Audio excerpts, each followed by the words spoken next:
Welcome, ladies and gentlemen. My name's Jesse Mayer, your host of The Salty Pastor with Dr. Douglas Peak, a podcast designed to help you develop a biblical framework in which to understand what is happening in your world today. Thank you, Jesse. It's good to be here. We're currently in a series titled Essential. A basic drive for every human being is to be loved. I mean, a sense that their life matters, they're accepted and affirmed. We're exploring how human beings can only find true affirmation in Jesus Christ. Now, we are answering this question: why is the world incapable of affirming us as people? Why is it so hard to experience that you are essentially apart from Jesus? On Tuesday, we discovered some important biblical principles in the second chapter of Ephesians. Can you remind us what those were?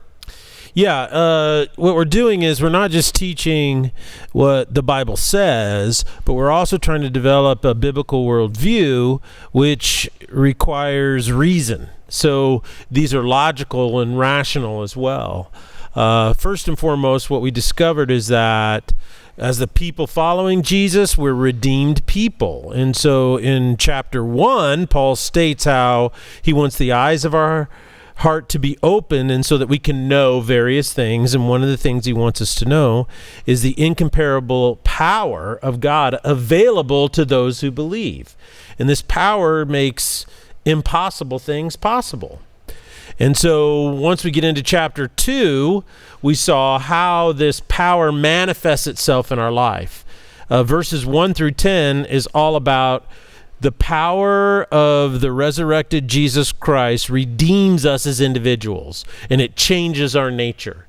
And then once that happens, we saw in verses 11 through 22, the second half of Ephesians chapter 2, that power then comes out of us and allows us to make a difference around us. What happens is that Christ specifically healed the wall of division, the hostility, the barrier that existed between Jews and Gentiles. And that was an ethnic and racial barrier.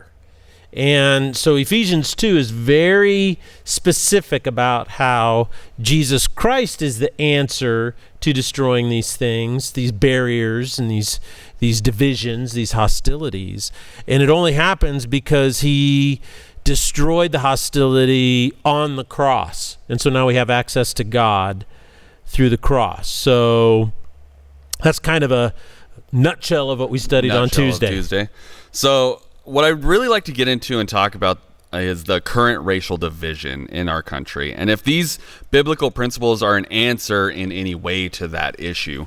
As the people of Jesus, how should we be addressing this issue? Well, whenever we address this issue, I think we have to have a couple disclaimers, and the first one is Foothills is not a church that tells people who to vote for. You know, we have a lot of people on both sides of the political aisle who go to our church, who are involved in the leadership of our church, and we encourage that because we think that that's really, really healthy. One of the biblical principles that it founded the movement out of which Foothills Christian Church came back in 1812 was a movement of unity. And what happened is Protestant Christianity had become so denominationalized, it was very tribal. And so it was really, very, very specific, and people were really separated. And so these people just said, like between like Protestant and Lutheran and all of these different denominations. And one of the founders, he went to kind of his home church in England because he and his family were in the process of immigrating to America, and then they ended up settling in Virginia. And he was back in England, and so he went to his church and to take communion. He just wanted to take communion. And they said, well, you can't take communion unless you're a member in good standing, and we'll give you a wooden chip to take communion. He goes, well, that's kind of ridiculous. And so they were like, okay, you have to be Hasmonean Anter-Seceder Presbyterian. in order to take communion. And he thought, I don't even know. Oh, yeah, okay, that's a little crazy. So he came over and said, look, we just want to be Christians only, and we want to return to the New Testament, classic Orthodox Christianity, just the New Testament.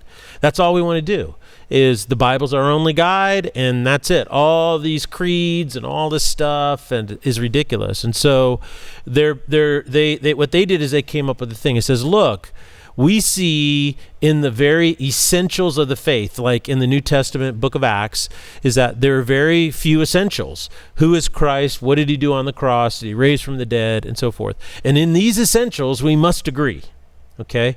But in everything else, there's liberty or charity. And so I think that this truth is really important for not only our church, but it's also becoming important for our entire nation. And that is one danger of some of these new ideologies that are antithetical to a biblical worldview, or just any type of political worldview, like Marxism and intense socialism, is that as a country, we no longer have an agreement on any essential.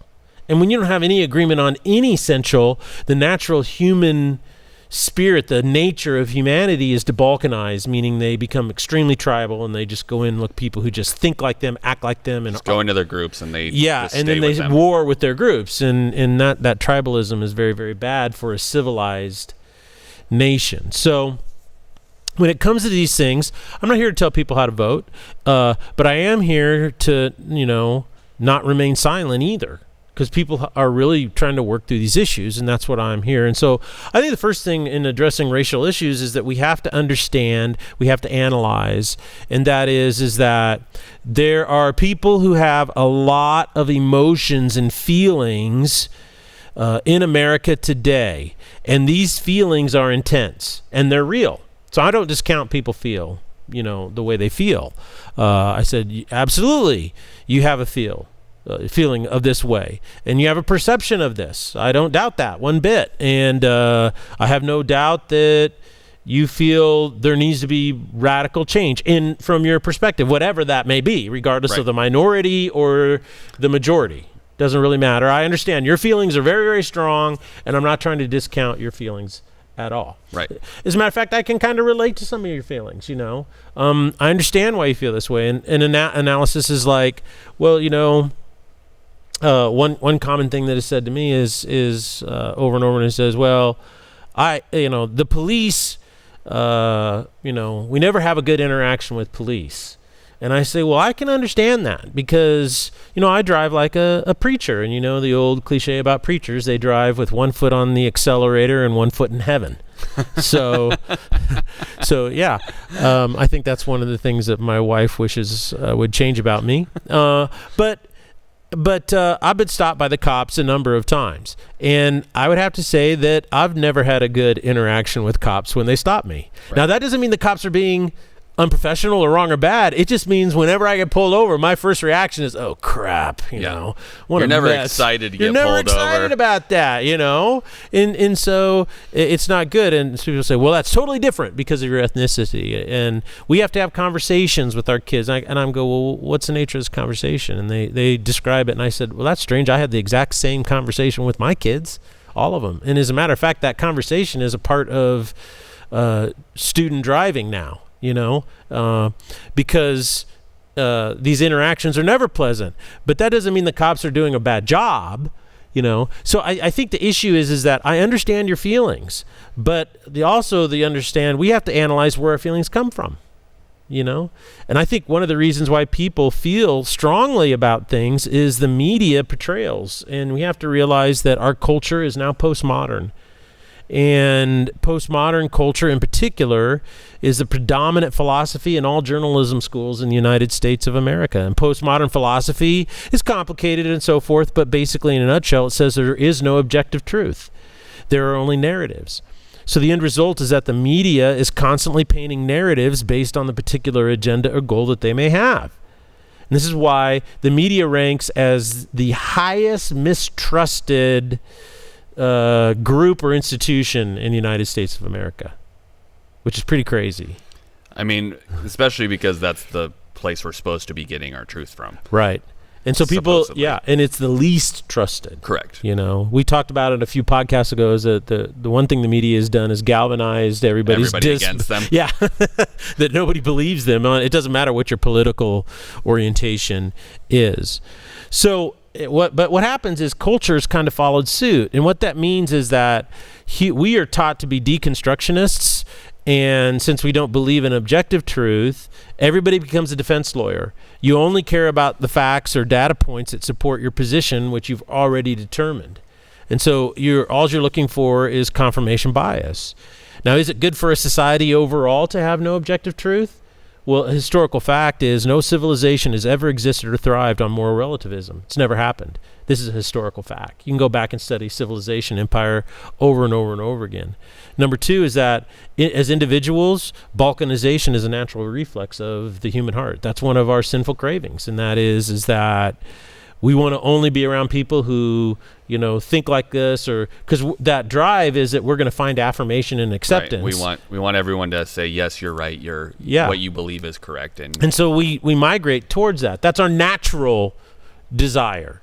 So I get why people feel that way, and why these feelings are weird or real, not weird, but real, because they're being driven by a postmodern ethic in our society.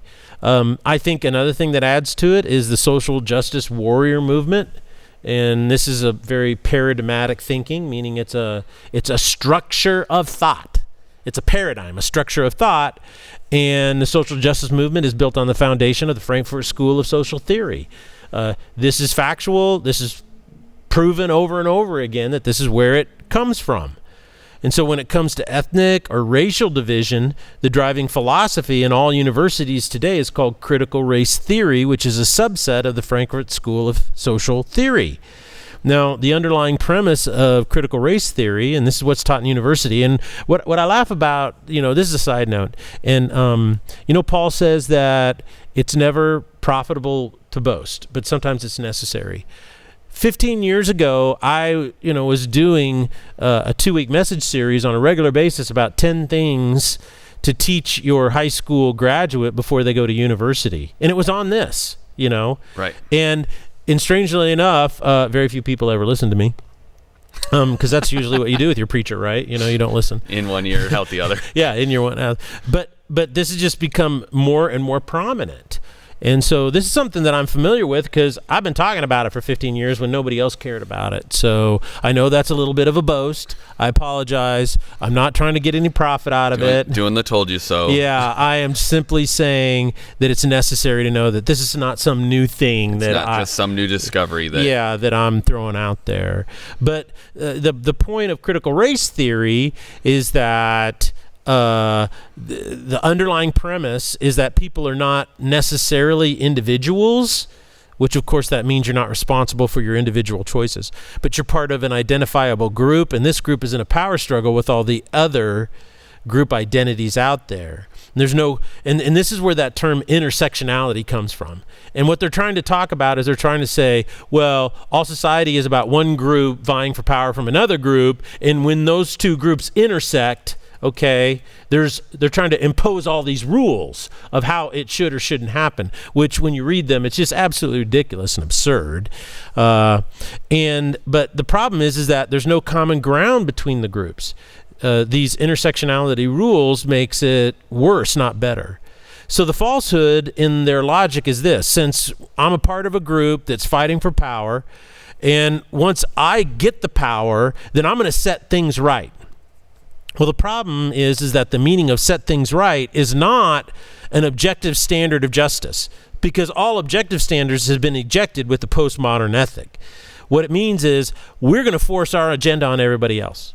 That's what we're going to do. We're going to grab power and try to force our agenda on everybody else. And you see this with the secular mindset starting in the 1800s, like the late 1800s. And that, of course, made the 20th century all the 1900s with World War I, World War II, the Bolshevik Revolution, the Cultural Revolution with Mao Zedong, the Khmer Rouge, Nazism and fascism and totalitarianism.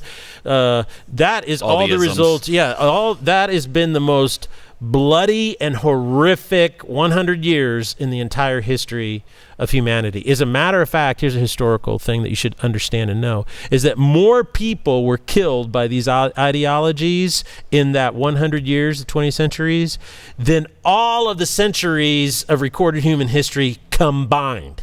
Oh my gosh. Yeah, it's just absolutely horrific. So what happens is when you have a mindset that we're going to seize power and force our agenda on everybody else, this is the basis for war. And this is why nations constantly war with each other, is because of that. And so America was a unique experience because the goal was to limit the government so that when it ever shifted from one, people thought a certain political bent one way or the other, they were limited in what they could force the losers to have to adopt, right? And so that's what made it so successful for so long. But we're losing that. Yeah. We're losing that now. So, but my point is, I understand why people are so jacked up about this emotionally because of the media portrayals, which is postmodern, the social warrior movement and what that's all about. I get it at some level. If you've ever traveled or lived in another country and had to be a minority for a period of time, you get it. I was living in Italy in 2016 with my family, and we were often treated poorly because we'd walk into the room, everybody looked at us and go, they're Americans, right? They're not Italians. And so many times what a lot of people didn't realize is that my daughter was fluent in Spanish. And so by the time we left Italy, she's pretty fluent in Italian as well. Right. But we'd walk in and they would start talking in Italian, and of course I have no idea what they're talking about. And they're having these conversations, they're not Italians, they're Americans, so charge them more, charge them more for their coffee, charge them more for this, charge them for this. And of course that is just blatant racism, right? You're doing something different. You're not treating people equally. And so, but this is really common in Europe. I don't think people understand that in Europe, the mistreatment of other nationalities is really common, more so than in America, which is really quite amazing. But so I get why people feel that way. I get why, and so I'm not trying to discount anybody's emotional state if they're a minority or non-minority about these issues at all. The real question is whether or not it's right to feel this way, and that's where following Christ is different, because you have to ask yourself, is the way I feel helping or is it hurting? So it seems our society is becoming less interested in truth and more interested in narratives, as you discussed earlier. Therefore, it seems the media is trying to form kind of emotional responses in the way that they're interacting. And is there anything to be done about this as the church? Can we really do anything about that? Well, the biblical principles that we studied is that the power of God is available to those who believe, right? Right. This power is going to make the impossible possible. Because right now you look at it and you go, this is impossible. There's no way we could. Yeah, we're not going to come together. There's not going to be any change. This is impossible. We just, break out the Bible in the AK-47, the AR-15s, and let's just hunker down. But the power of God makes the impossible possible, and it's available to us. The second principle then, he says in verses 1 through 10, is that we are God's workmanship, created to do good works, which he prepared in advance for us to do. And this happens when we set aside the cravings of our sinful nature and through redemption embrace the power of God redeeming us. So the first question every follower of Christ should ask in trying to resolve these issues is, why do I feel this way?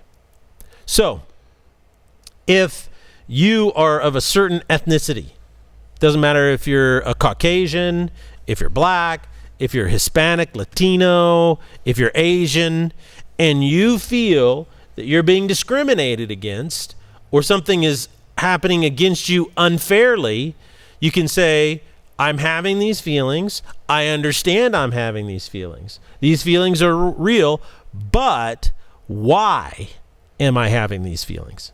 If you could just grab a hold of this in your life, it will change your life. Because the first step in following Jesus and navigating any difficult situation is to take an inventory of yourself. Paul says, let a man examine himself. For instance, if you're married and your wife is doing something and you start to get angry and you're upset, the best thing you could ever do if you want to be a good husband and follow Jesus is go, you know what, I'm getting upset. And then ask yourself the question, why? Why does this bother me? Why am I upset? Okay. And what that does is that gets you out of the emotional realm where you're easily manipulated by Satan, and it gets you into the faith realm where you can be objective and look at it the way Christ looks at it. Because you may come to the conclusion, you know, I feel this way because of my own brokenness, or I feel this way because I have a hidden agenda, or I am upset, I'm offended, I'm annoyed because of some reason. Right. And then that makes you grow, right? Or you might say, well, I'm offended because this behavior of my spouse is wrong, and this is why it's wrong. But then you're not going to address it emotionally, which creates what? Conflict and division. And all of that. Yeah, you address it then from a truth situation. And that makes all the difference. And what you're saying is that there's an objective truth outside of us. So that's the first step. Examination, if you're going to do this, not only helps you in your business or in your career or your job, it will help you in your marriage. It helps you with your kids. You know, why are my kids making me feel so angry right now, or they're annoying the snot out of me? Why? Why do I feel that way? If you're a person who feels in a situation you're a minority and you're being discriminated against, your feelings are going to be real, right? But as a follower of Christ, your first question should be, why do I feel this way? I was listening to a man, and he talks about this. He's out of Toronto. He has a blog and a podcast. He's a young man. He's probably in his late 20s, and he's grown up. He came over from Nigeria. I think it was either Angola or Nigeria when he was like 8 or 9 years old, and he grew up in Toronto. And then at 19, he walked into a church and he found the Lord. And so he was converted. And then he started, you know, he's a really sharp thinker. And so he started analyzing all the stuff that's going on. And so he started to write a little blog to all of his friends and family from a Christian perspective about this. Well, it just kind of blew up because he's such an insightful young man. And he talked about, he applied this principle. And this is what he said. He goes, in Toronto, I was walking towards the train station, and you're walking through this notoriously really, you know, shady part. There's this tunnel you walk through. It's just super creepy. Right. And he goes, one night, late at night, I was walking through, right? And this lady was walking towards me. And he goes, I'm not an intimidating guy. I'm like 5'4", you know, I'm not a big guy. And he goes, I'm walking through, and he said, she grabs her purse, right, and walks a little faster. And he goes, you know what my first thought was? She's a racist because I'm black. And she's doing that. And then he started to pray about it, and then he realized, I've sinned against that woman because I judged her.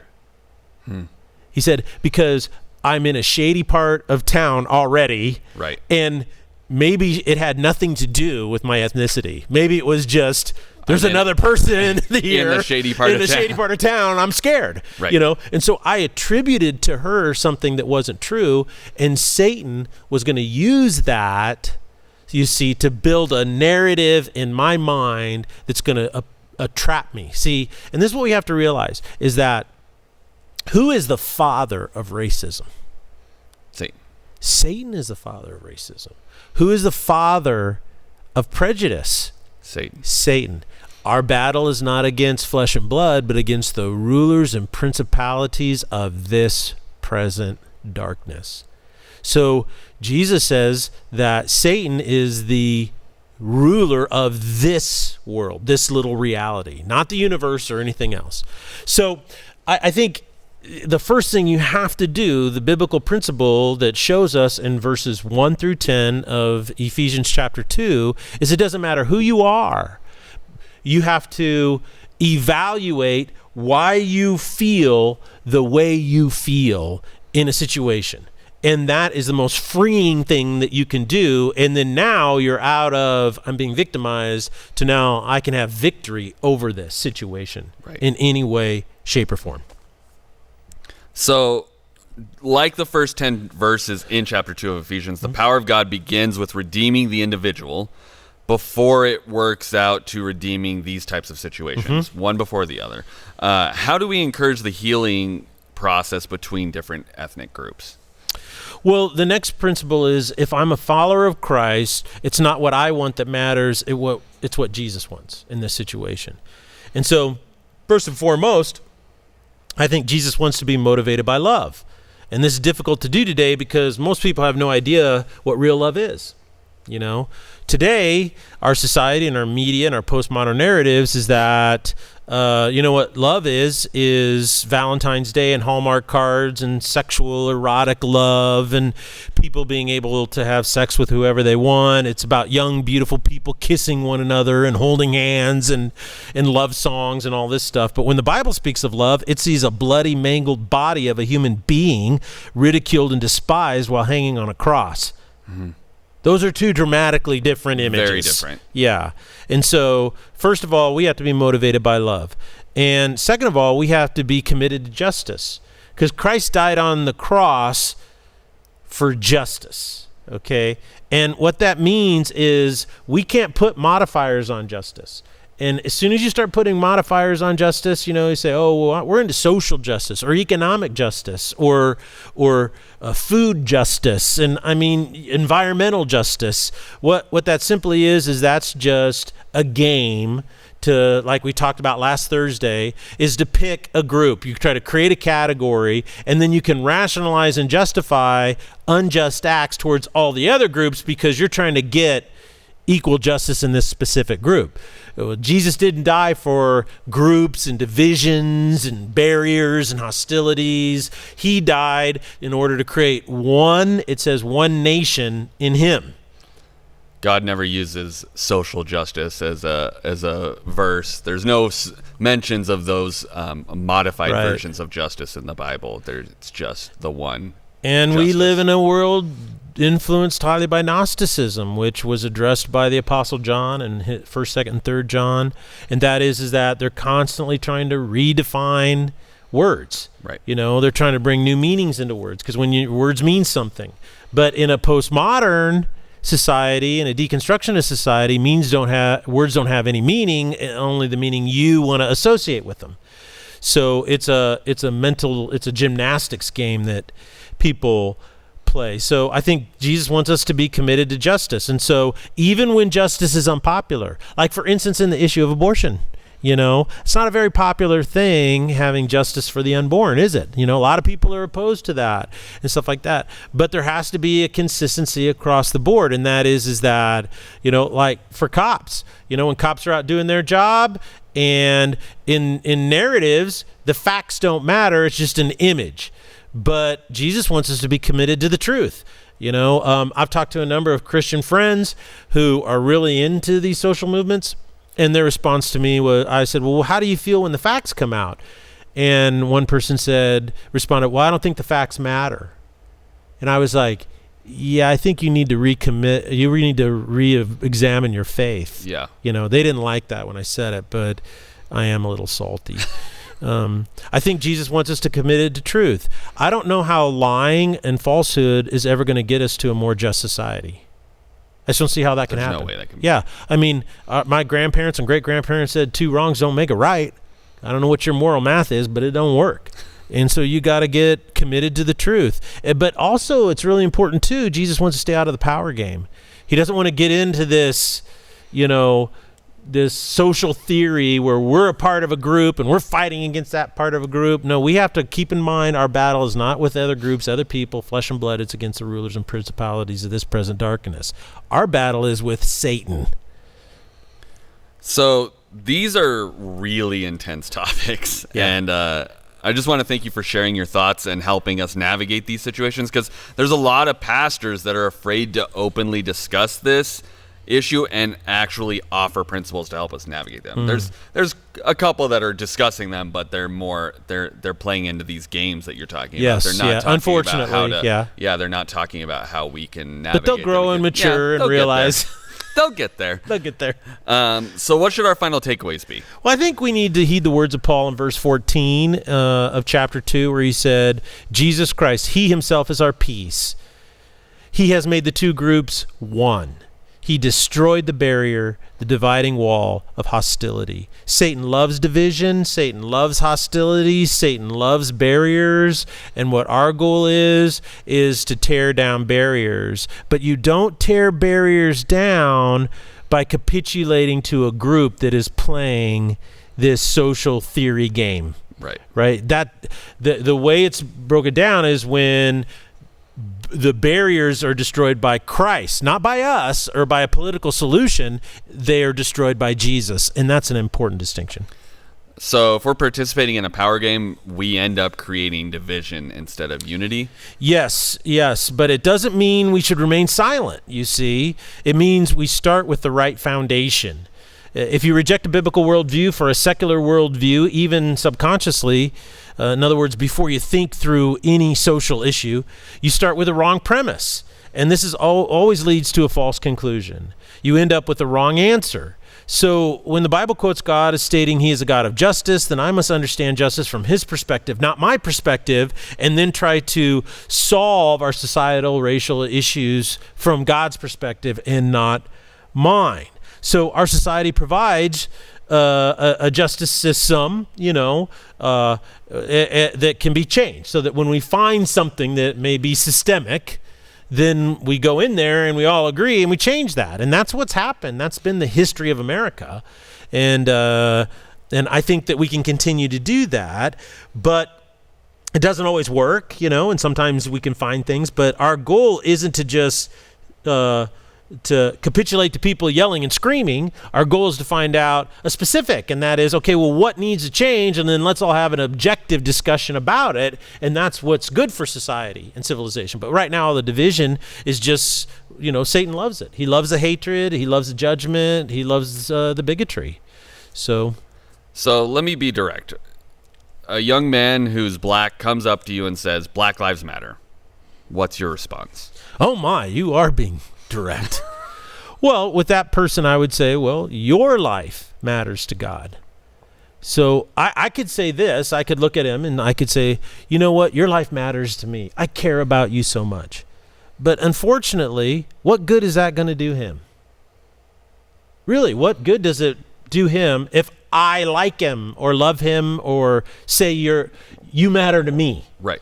Because the bottom line is, what he believes in his soul of soul is the most important thing of all. He's seeking affirmation from the wrong place. That's right. See, that's what's going to hurt or help him. If he believes deep within his soul that it is Jesus and Jesus Christ alone that affirms him as a young man, I guarantee you he will be successful.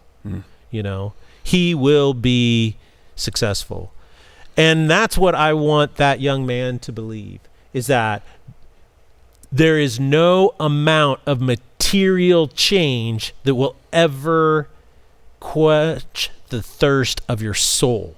And that young man is asking, am I a man? Does my life matter?